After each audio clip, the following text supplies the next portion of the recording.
Hello, everyone. Allison here from the Well Cultivated Life, and I want to welcome you to day 3 of our Herbally-Inspired summer retreat. I used to do a 5-day retreats and challenges, and it was a lot. So I'm really enjoy the 3-day retreat instead, or challenge. However, there's always so much to say about the plants that I love so dearly that I am going to add a bonus session, not tomorrow, but on Saturday. I kind of messed up the VIH, very important herbs session links, and so we're doing a kind of a makeup session on Saturday for that group. And so I'm going to go ahead and do a short session at 1:00 Eastern time on Saturday. So let me just share the links. I'll put it in the announcements as well, and you'll get an email or text reminder if you are on those threads. So thanks so much for joining me for these 3 days of the Herbally-Inspired summer retreat. And I've really enjoyed sharing a lot of my favorite friends with you. And what you'll start to see as we talk some more today about skincare is that the same plants continually show up. And most of those plants are, fortunately for us, wild weeds that just grow out around everywhere. And so they're really easy. Once we know how to identify them correctly, we can easily dig and collect and harvest them for our own personal apothecary. And this is the best way, in my opinion, to bring all of these plants into the house by collecting them and making them part of your pantry. Now, do you have to go out and collect and identify plants? Some people just, it's not their thing and they're not that good at it. And so the answer is no, you don't. You can always buy herbs from a reputable source if you're interested in getting more, creating more of your own herbal concoctions, as I like to call them. So today I'm going to talk a little bit more about some of my other plant friends. And so let me start just by sharing my slides, and we'll just jump right in. So we're on day 3 of the Herbally-Inspired summer retreat. And on day 1, we talked about the skin and what we don't want to put on our skin. And we talked about some of the wound care friends of plants and friends. And then yesterday we looked at another summer issue that a lot of us run into, and that is hay fever or, pollen allergies. And what is the difference between allergies and other and intolerances, and some of the plants that can help us to reduce our sensitivity to these pollen allergens. And so today, I'm going to just share my announcements, and then we'll get right into our content. First of all, as I said earlier, there's going to be a bonus day on Saturday at 1 p.m. Eastern. And another reminder that if you're on Facebook, just to give StreamYard your permission to show your name in the comment stream. Speaking of which, if you're watching live, please say hello in the comments so I can greet you. And yesterday, I told you a little bit about the Herbal Summer Bundle, which is my program that's opening up starting next week. And there is a link down below in the comments in YouTube. And then there's also information in the Facebook group as well. Oh, hi, Cheryl. How are you? And then I'll be doing the prize drawing on Saturday. So make sure that you do your deep work. You you put your feedback, or your takeaways. There's the word I'm looking for. You put your takeaways in the Facebook group, or you can, if you're not in Facebook, you can put them here in the YouTube comments below so that you can be eligible to win one of these lovely prizes, the Pure Skincare book or a custom facial steam kit that I will send to you. So as always, I love to use the Oracle cards for this, for all of my retreats. And I think that they just give us a nice overview and something to focus on. So let's do a quick review of what we have, the messages that we've gotten already so far this week, and then we'll talk about today's card. So our overall, Sanctuary reminded us that self-care is essential if you want to be vital and have energy to share with others. And then Hornbeam reminds us that it's really important to visit our habits and take a new approach if what we're doing isn't working for us. Is it working? It's one of these sort of assessment things. Is it working? Are you satisfied with what's happening, with what you're doing daily? If so, you're good. But if not, most of us can use a little freshening up of our habits from now and then. And then yesterday, Genshin was our messenger that told us, give us a little encouragement and said, you know, you need to have faith in life and trust in your healing journey. It's really important to keep going. We know that life gives us setbacks. We know that there's going to be hope that things work out, and sometimes they don't, and we have a reoccurrence of whatever our health issues are. And we need to just keep going and trust in the plants. In our theme for here, trust in the plants. The plants are helping you to feel better and to help with your healing. Now, one of the things I wanted to share was this idea of healing. And I never say healed, because healing is a sort of an ongoing process. Something is always going to come along. Our body is constantly changing. Life is constantly changing. Life is constantly throwing stuff at us. And so we use the plants as supports to help us get through and better manage the inevitable changes and things that are going to come along in our life. So plants help us, give us confidence that we have an ally to help us with whatever we're working on, whatever we're working through at the time. So today's message is from Agrimony, and this is a new plant for me. I actually am growing some this year. I have no idea if it's going to be hardy in my zone. I'm a zone 5. I think it's only hardy to zone 6, but we'll see what happens. So hopefully it'll bloom this year. And Agrimony, again, is another one of the Bach flower essences originally found in England. That's where Edward Bach was living when he had his flower essence epiphanies, basically. And here is the message from Agrimony. Agrimony is often used for people who have a really hard time speaking up for themselves. And often these are people who grew up in a household where, you know, you were not really allowed to question. You had to be polite. You really couldn't speak up. You didn't get to have an opinion and that sort of thing.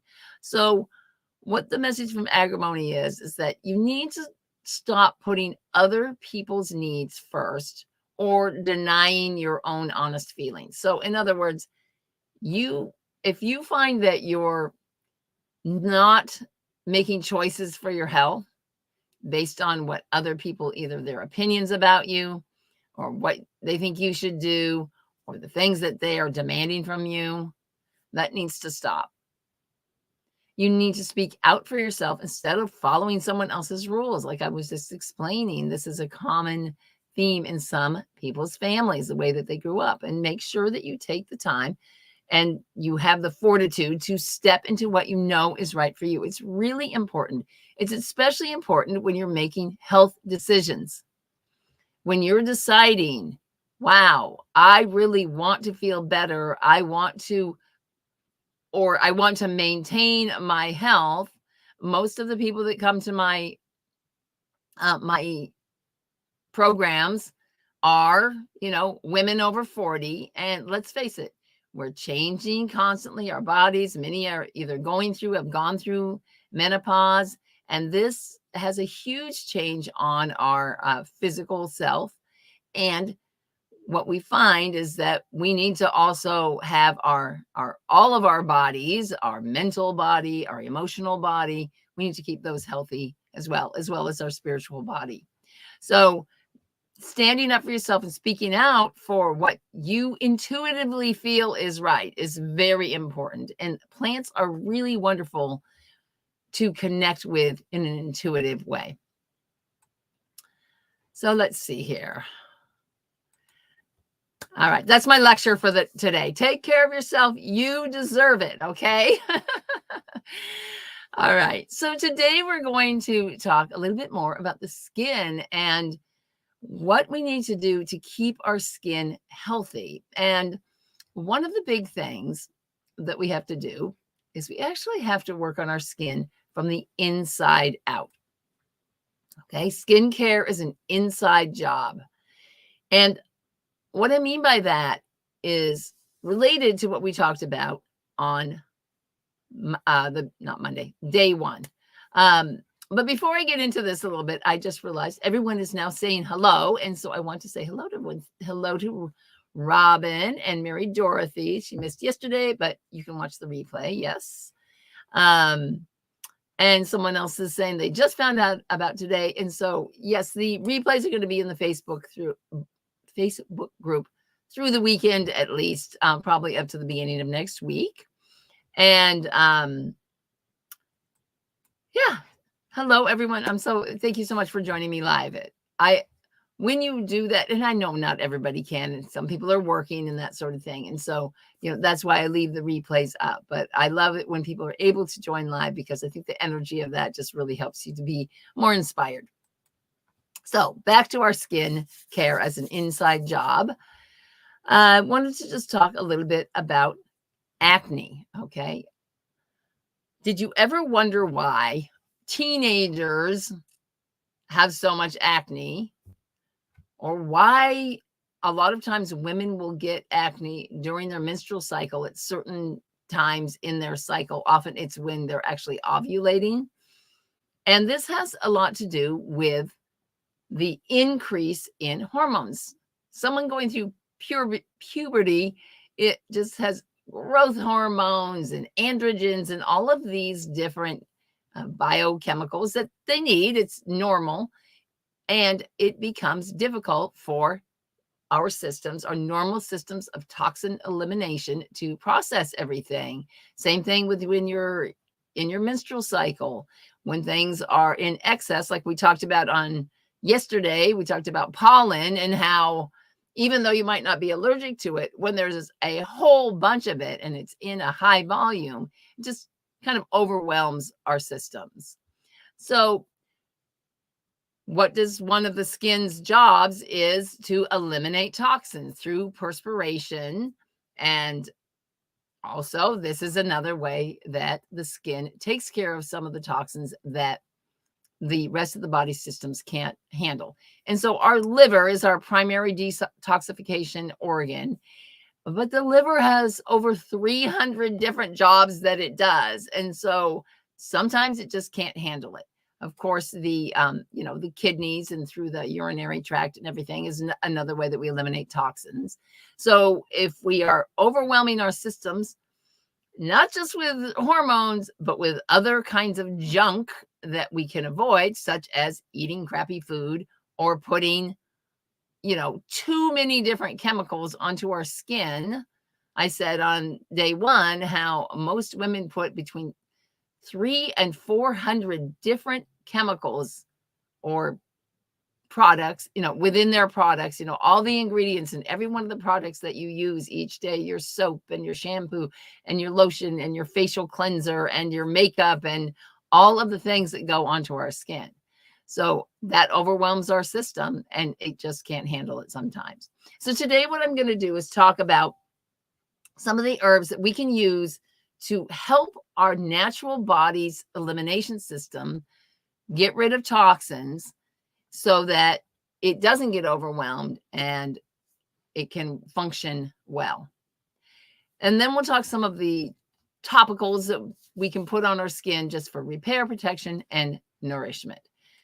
But before they do that, I want to give you a bit of a disclaimer, because so far we've been talking, well, on day one, we were talking mostly about topicals. And yesterday we were talking a fair amount about different herbs that you can take as a like a tonic, where you're taking it every day in order to reduce your sensitivity to allergens. And I want to give you this disclaimer because there's some good news, which is that herbs are powerful and they work. And then there's a warning, which is that herbs are powerful and they work, which means they can interact with other medications. And so you have to research drug interactions and work with a qualified person, a medical professional, if you're taking any kind of prescription drugs, before you start bringing herbs in on a regular basis. Now, I've put this picture of St. John's wort in here, partly because it is the flower that blooms right around this time of year and is often used to celebrate the summer solstice, which was yesterday. Happy solstice, everyone.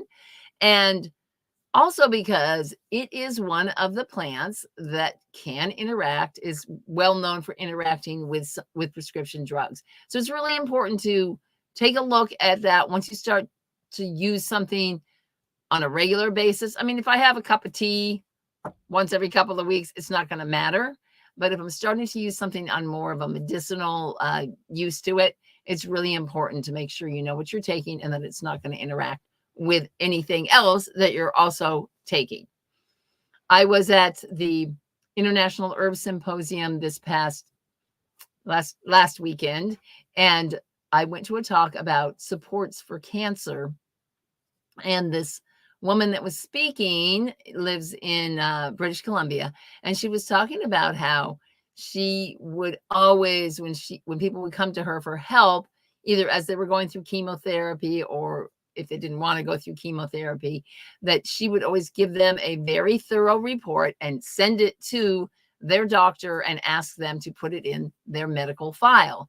And she would often get pushback from the doctor saying, well, you know what? Herbs don't work. And, and then at the same time, like, what is that herb doing? And being worried about it acting with the other drugs that they were using. So there is an awareness or a lack of awareness about using plant medicine specifically, even though most of our pharmaceuticals are derived from plants originally. There is, and it's not the fault of the medical providers. They're just not trained in this at all. So it's up to us to be responsible for our health and make sure that we know what is safe to take with anything else that we might be taking. Okay, enough about that. Let's get right into the plants today. So I want to start as far as our cleansers and our detoxifiers. I'm going to focus on two plants for that today. And the first one is this big leaf you can see sticking out here in the background. And some of you may recognize this. You would recognize it more if it had a, after it went to seed and it had little sticky burrs on it and it stuck all over your shoes and your shirt and everything when you went walking through the field where the seed pods were. So this is, does anybody know what this one is? This is a relatively big leaf, but they get much bigger and much broader than this. This one was growing kind of down inside with a bunch of other things growing up around it. So it didn't have as much sun as it might have otherwise. And it's also growing right next to my rhubarb and looks very similar to that. So does anyone know what this plant is? Put it in the chat if you think you know. So this plant, you can eat the leaves. You can, I actually saw a hilarious, there's a couple foragers that I follow on Instagram, and the seed stalk of this can be harvested and eaten. And all right, I don't see anybody put anything down, so I'm going to tell you what it is. It is burdock, and it has the little burrs that stick to your clothing, and that is the plant's strategy for dispersing its seeds. And burdock seeds can be used, the leaves can be eaten, but primarily what we use when we're using it medicinally is we are using the root. Now, I didn't go out and dig up a burdock because I want to dig it up in the fall. We generally harvest our roots in the fall when all of the energy from the plant has gone back down into the roots. And so I just brought in a leaf to show for now. So digging up roots it's a commitment. Let's put it that way. I remember the first time I started digging roots to use for medicine. I believe it was either comfrey or and some echinacea. I was like, wow, I'm really an herbalist now. I dug up a root. And of course, I dug up many roots in my life because my training is in soil science. So I have a science background, but that was different. I was digging it up to eat. So this is just some burdock root that's been cut up and dried conveniently for me. And I can use this primarily to make teas. Now you can also make a tincture, which is just basically an alcohol extract from burdock as well, and get the concentrated goodies out of it in that way. So let me get my, I just want to make sure, I always have my notes because I want to make sure I'm telling you the right thing. So basically, burdock is one of these things that we don't necessarily use it on the skin topically. We take it inside. And what it does is it helps to enhance our natural pathways of elimination through the digestive system, through the liver, through the kidneys, and through the lymph system. So it does this by doing this. It's just making our existing systems work more efficiently and remove a lot of the toxins. And now the word that is used a lot of times for by herbalists is, or the term is, blood cleansers. Now, it's not really, well, I guess it's kind of cleaning your blood because it's helping to eliminate the toxins. You know, your blood circulating around to all the cells and picking up the waste products from all the metabolites that your cells are getting rid of because they don't need it anymore. And then it brings it down to these other pathways. And so burdock just helps your systems work way better. And it can work on both dry skin and also oily skin as well, and is good for acne. And then, let's see, again, a lot of this is due to inefficient digestion as well. And we have a lot of kind of, even the things that we eat, sometimes those aren't eliminated properly. So burdock is a great one to have in your herbal apothecary. And again, you don't have to harvest it yourself. And in fact, unless you have a really long time and a really good shovel, burdock roots can be very, very long and difficult to dig up. So sometimes it's just better to go to the herb store and get your burdock that way. I like to drink burdock. I use it as a tincture. It's in the lime blend that I take. And it's also used, I think, was I saying this earlier? I don't remember. In a herbal chai. So you take all the chai spices like ginger and fennel and cloves and cardamom. And then instead of putting a black tea in, you put in the burdock instead. And so then that's an herbal chai blend that you can take. That's one nice way to get your burdock, your daily burdock, a delicious way. And so the second plant that I want to talk about is red clover. And red clover is actually kind of purple. And I want to show you some funny thing about red clover. So I went out to harvest red clover and I found this one.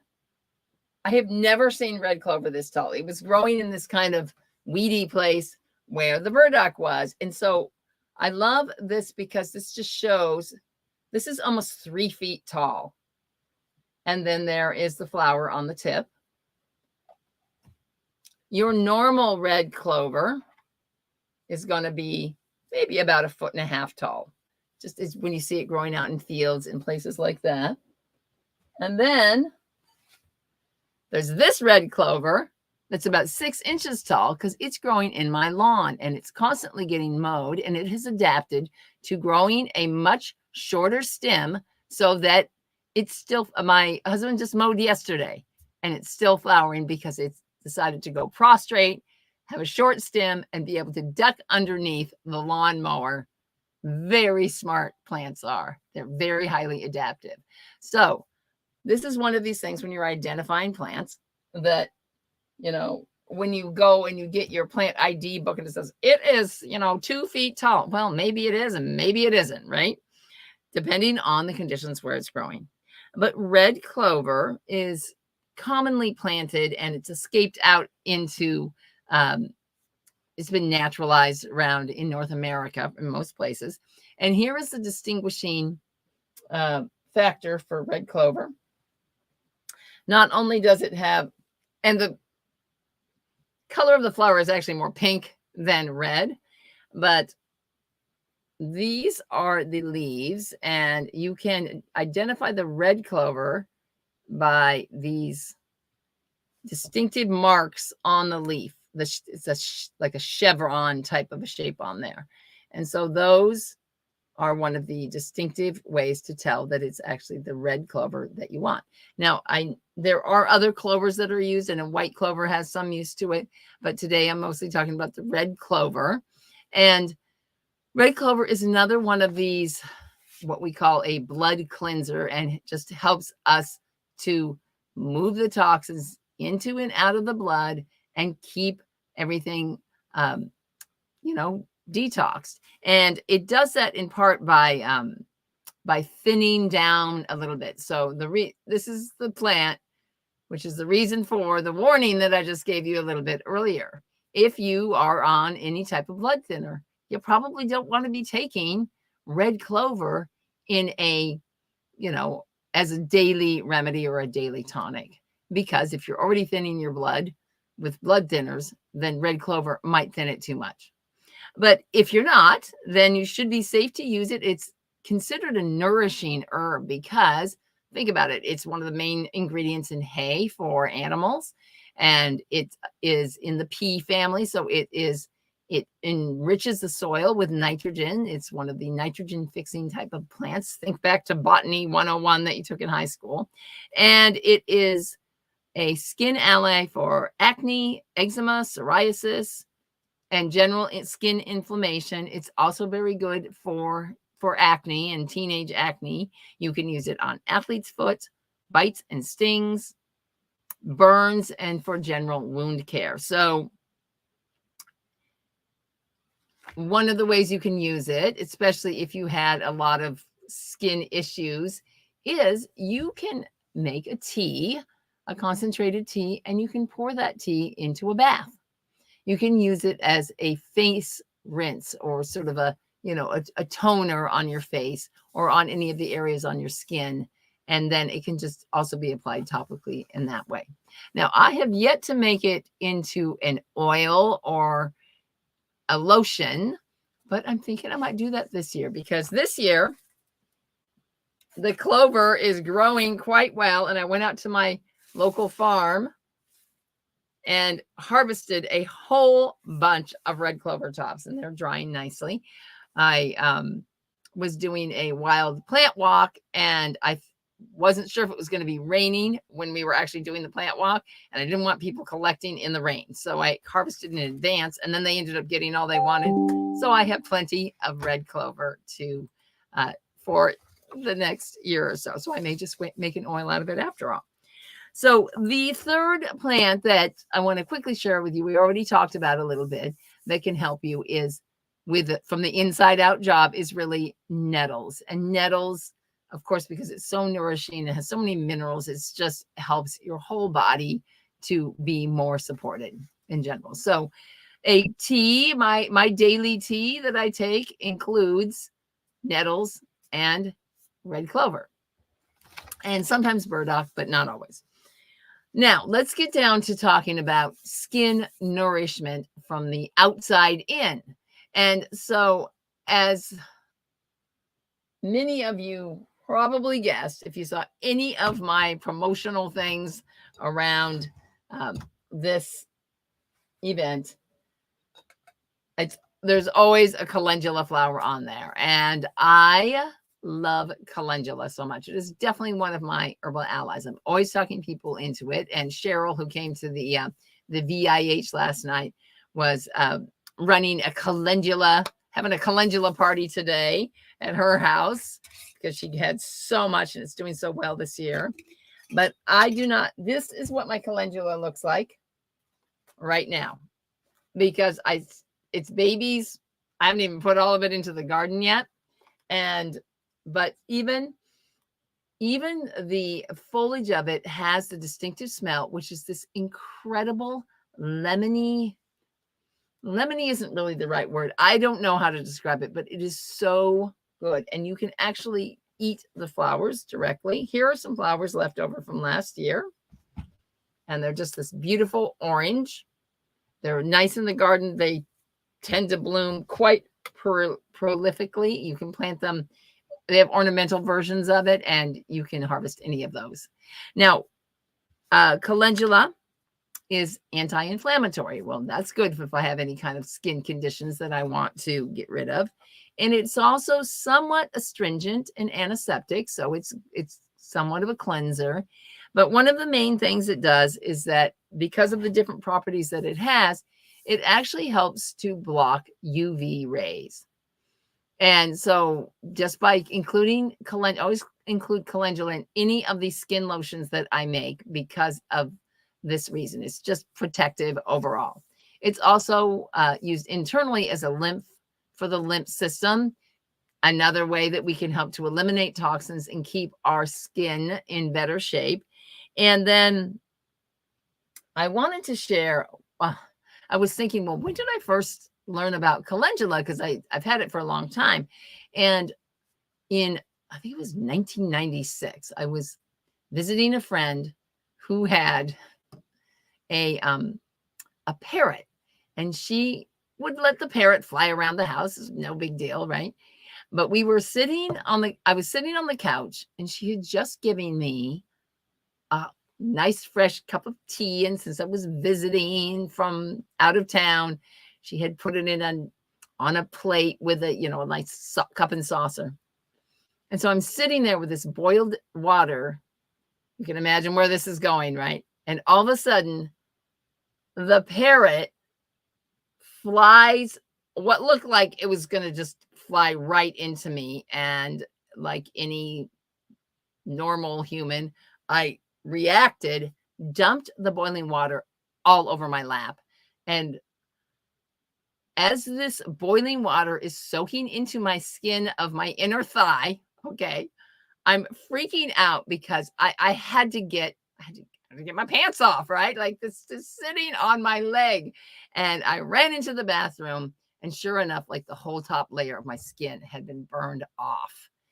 So I went to the hospital, and then when I got home, I was talking to a friend, and she said, you need calendula. You need to get some calendula gel.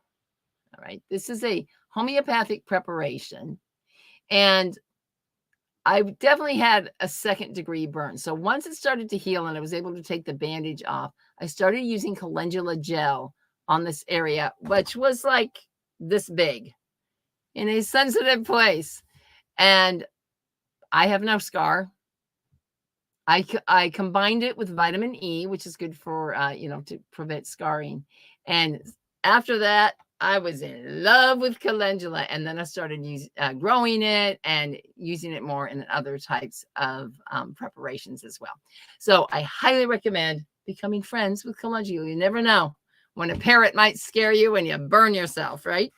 So calendula is also a plant that is used for like anti-aging formulas and things like that. And we can all use help with that.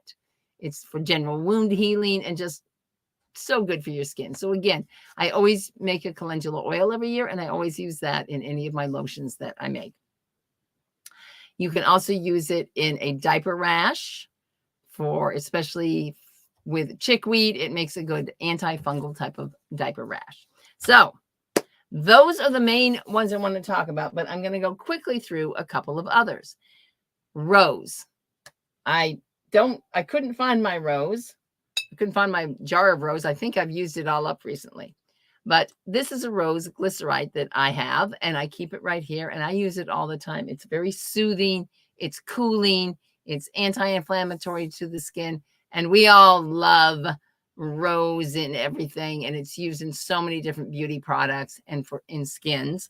And it's a gentle antiseptic and an aphrodisiac. So make sure you put that into your personal massage oil as well.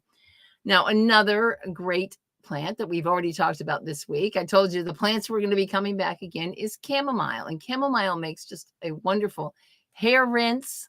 It's a great facial toner, and just a plain cup of tea. You can make a cup of tea, keep it in the fridge, pull it out, use it with, like a cotton ball, clean your face, tone your face, and so on. It also is a great to put into a facial steam, which is one of the things that I love to do with friends, get together and have a little herbal spa party, and we do a facial steam. And if you are the winner of the facial steam kit, you will most likely have some chamomile in there.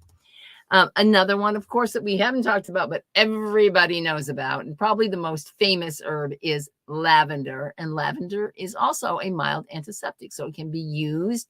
You can actually I meant to talk about it during wound care. You can actually take the lavender essential oil, okay, small amounts. Yesterday, we had a big discussion about essential oils and are they really sustainable and so on.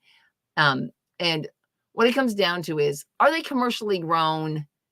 Are they farming lavender? Oh, yeah, they're farming lavender. So they're harvesting that. It's meant to be harvested for this. And then, as opposed to, are they stripping the bark off trees to get some kind of resin and killing the tree in the process? So those are the things you have to know about when you're deciding on your plants. But lavender is relatively prolific, relatively well-made, and a good one to use directly on for wound healing. You can put it right on there if you have as an antiseptic. So my husband will hurt himself. He'll be like, I need some bacitracin. And I'm like, hey, here's the lavender essential oil. Just stick some of that on instead. And that's the nice thing about lavender, is that it can go directly on your skin. Many essential oils cannot. They have to be diluted in a carrier oil. It also can go into a sunburn relief formula as well. We also talked about marshmallow. I'm getting quite the collection of plants going up here from this week, right? You can tell it's not day one. Our marshmallow. And, we're not talking about the sweet stuff that you put in a s'more.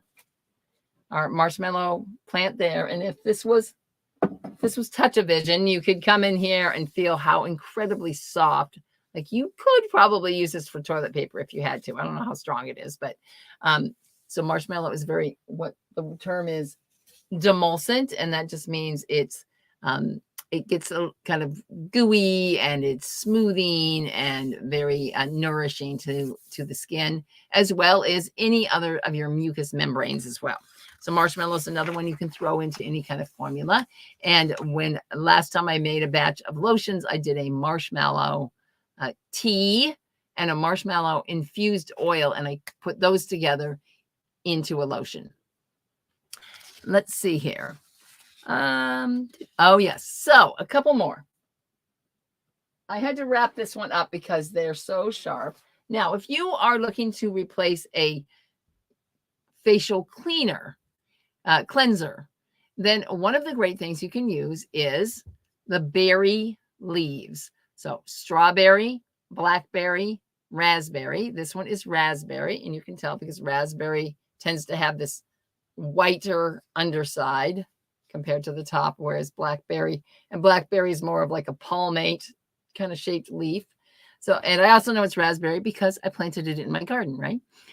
So the raspberry leaf, you can take those off, just let them dry, make a tea, and that makes an excellent facial astringent for taking off makeup or just toning in general. And it's relatively mild, and it can be used on any kind of skin.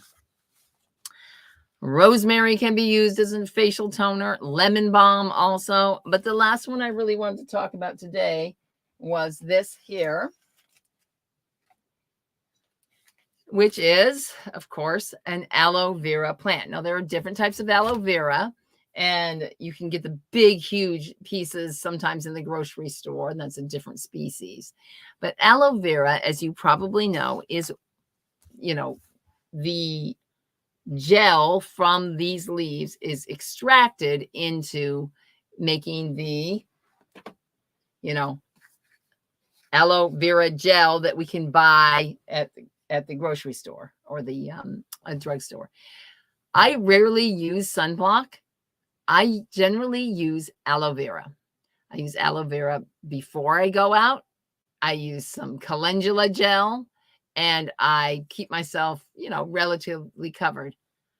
I'm Scandinavian mostly, so you can imagine I do not have a lot of melanin in my skin. So I do have to be a little bit careful. And I'm able to stay away from sunblock for the most part just by using aloe. But I have to do it regularly. I have to think about it. I have to make sure I put it on every time I come back from the sun, right? Now, if I'm going to be out all day at the beach, I'll probably use some sunblock. And I'm going to share some ideas for what you can use in just a little bit.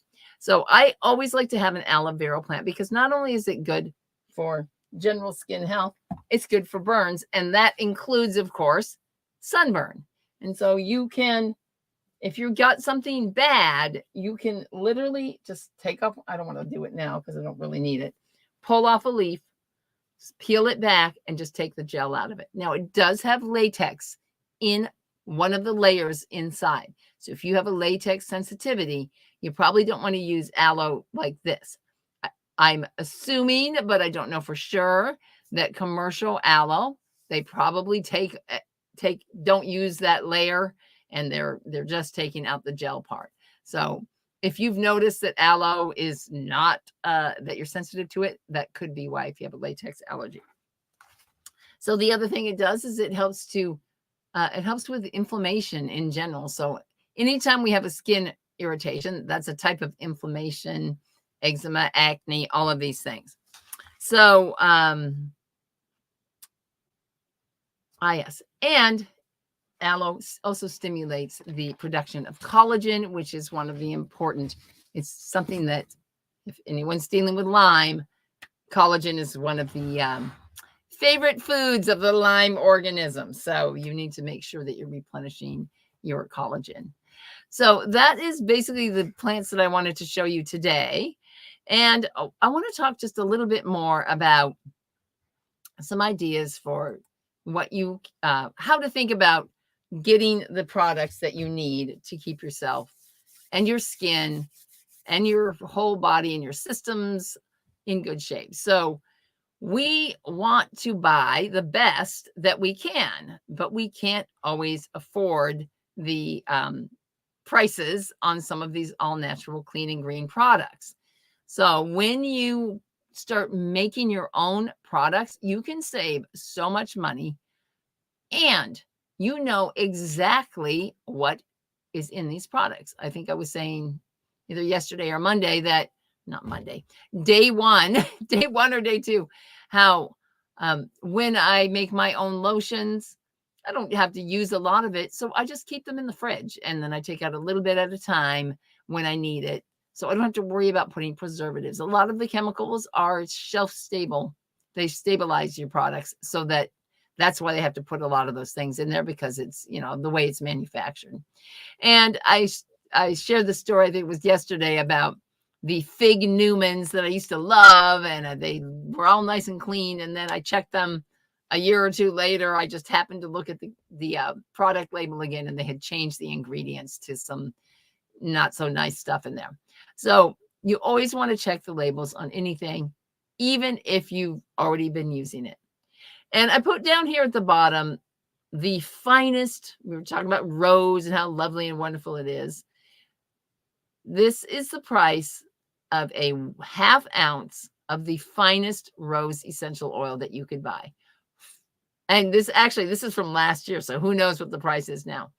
$481.50 for ½ ounce of rose essential oil.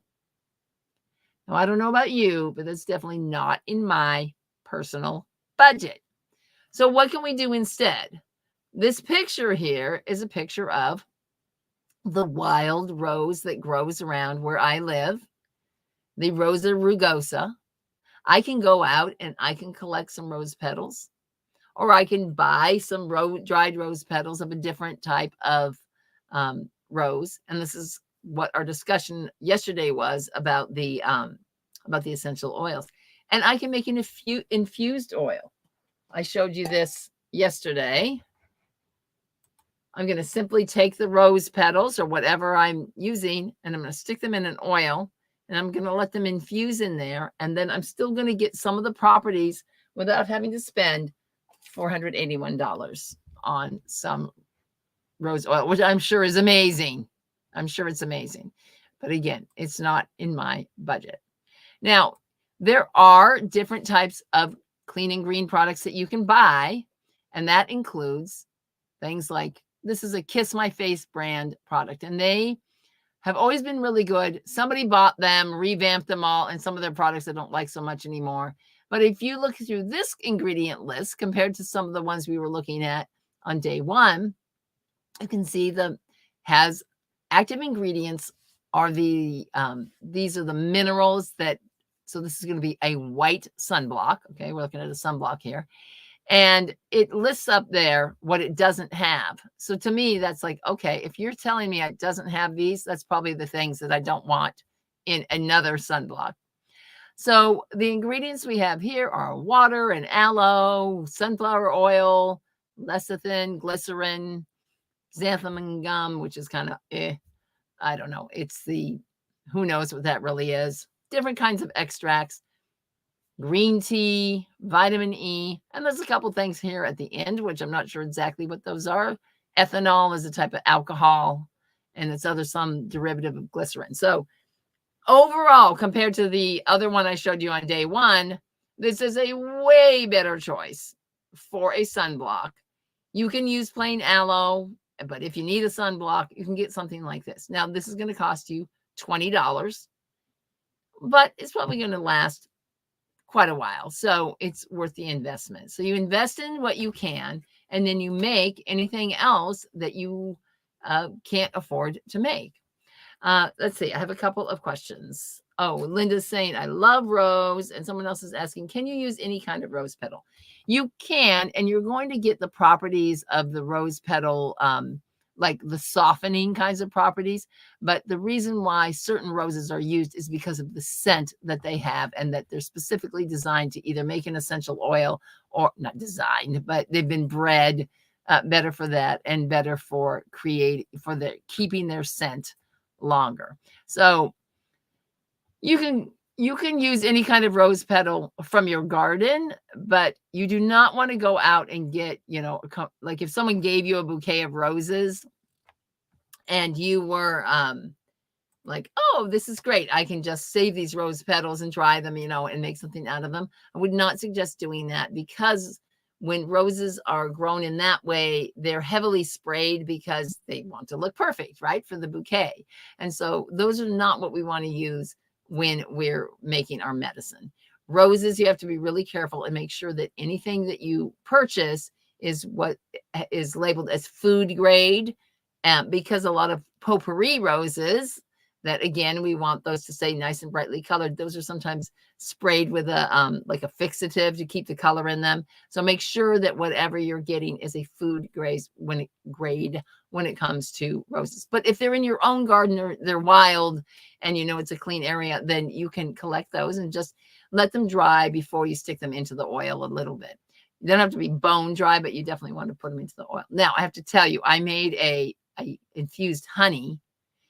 I wanted to make a hawthorn berry infused honey, and I thought, I'm gonna I threw some cardamom in there, and then I put in some rose petals. And when I went to filter it out just a little while ago, it was like candied rose petals. Oh my gosh, so good, so good.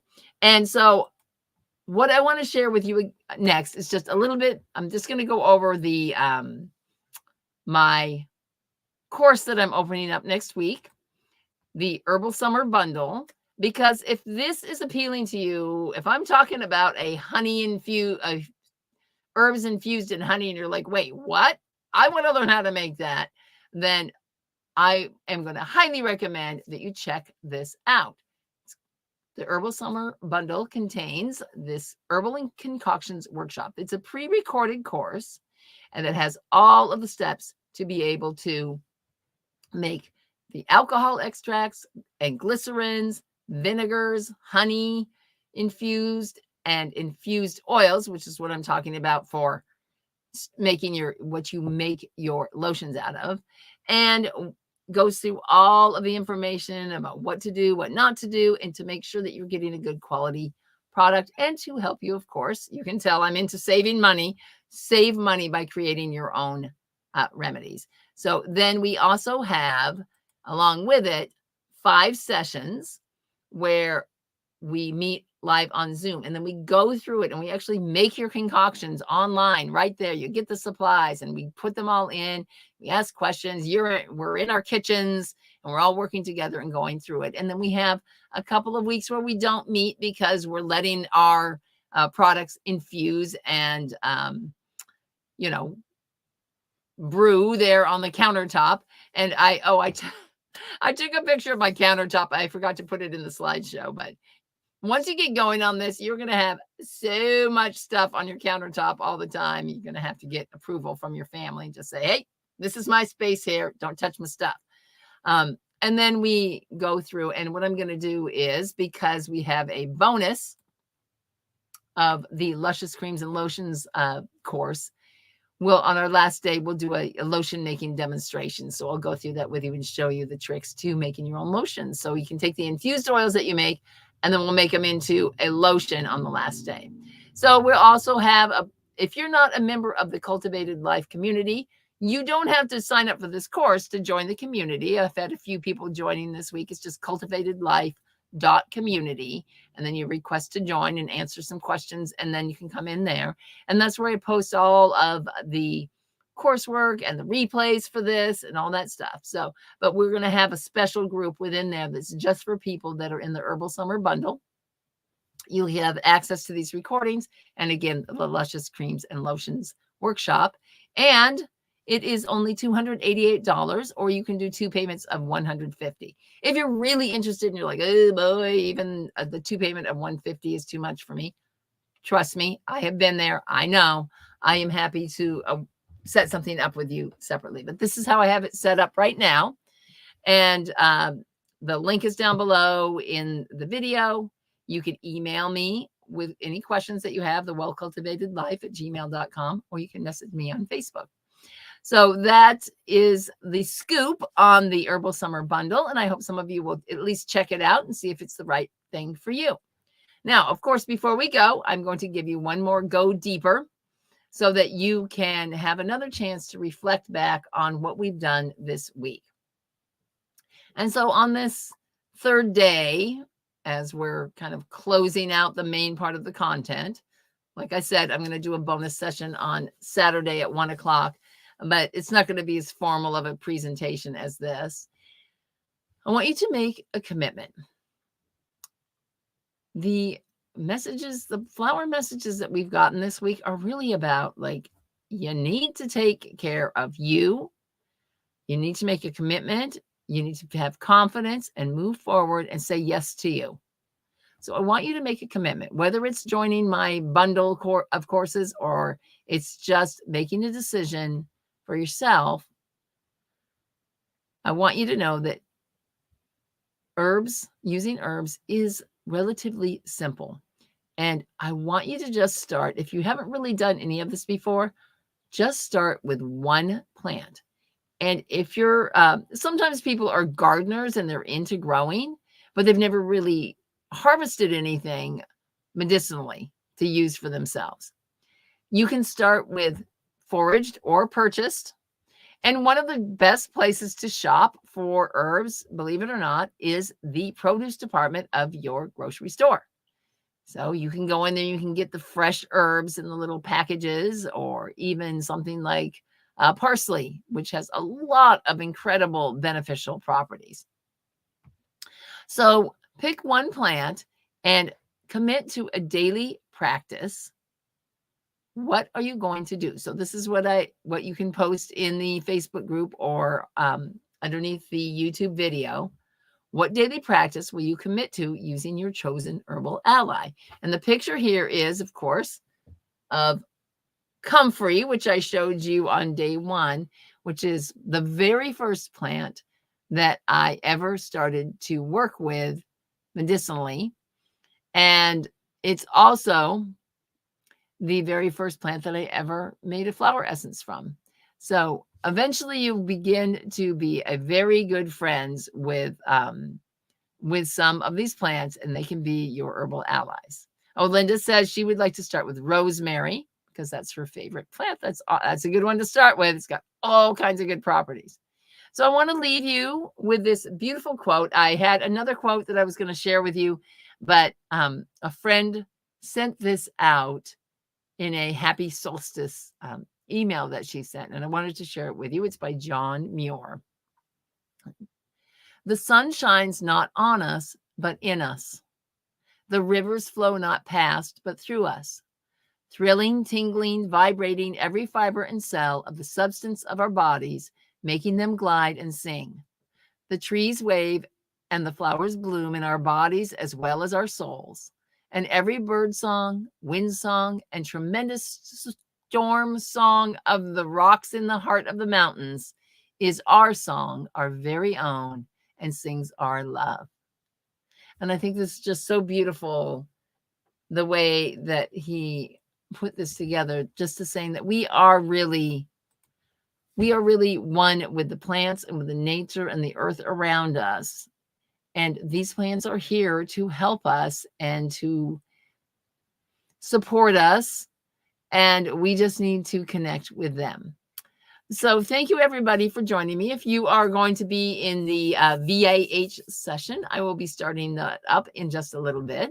So I will see you then. And I do hope you will click the link and check out the Herbal Summer Bundle and see if it's right for you. So thanks, everyone. And I'll see you Saturday at 1 o'clock for our bonus session. Okay.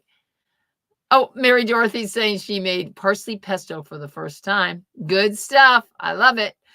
Have a great night, everyone. Bye-bye.